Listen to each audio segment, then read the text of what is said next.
Hi, and thanks for logging on to the Daily Dvar. And here's a brand new halacha for units for Wednesday, 5th day of October. Here we go. A little bit about selecting a proper esrog.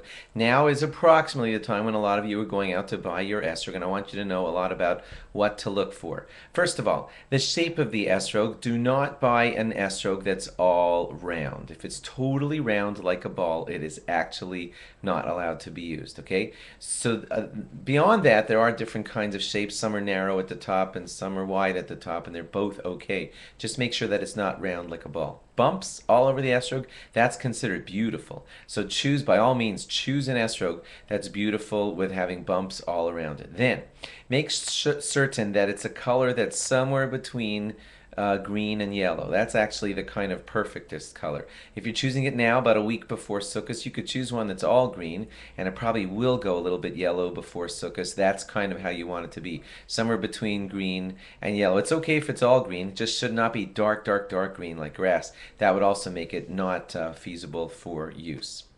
And then the pitom, that's the delicate part at the top of the esrog.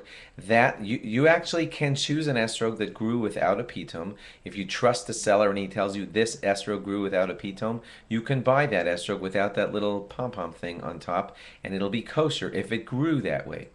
Now, if it grew with the pitum and it got torn off, then it's a ruined esrog. So you're going to have to trust the seller when he shows you that esrog without a pitom and say, did it grow like this? Because then I could buy it from you. Otherwise, I learned on the Daily Dvar that it's no good. Hopefully, you'll be dealing with a trustworthy seller who'll be honest with you on that.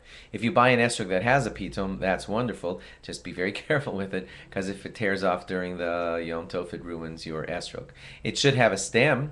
The stem is at the other end of the esrog, and it's best if that stem is kind of like indented into the bottom of the esrog.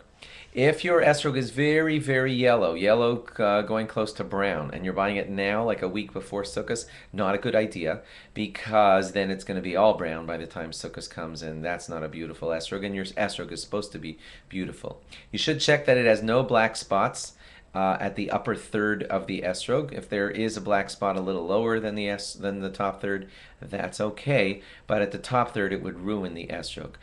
Probably the wisest thing I should tell you is whatever esrog you buy, bring it to a good, competent Orthodox rabbi and ask him, is this esrog good and kosher? And then and he says yes, hopefully, and then you're assured that you have a good esrog. If your esrog is way, way too green, as Sukkot is arriving and you want it to become a little more yellow, you could put it in a bag for a few hours with some apples, and that will help it to go yellow. But don't leave it like that for a long time, because then it could start to get too yellow and start to head towards brown.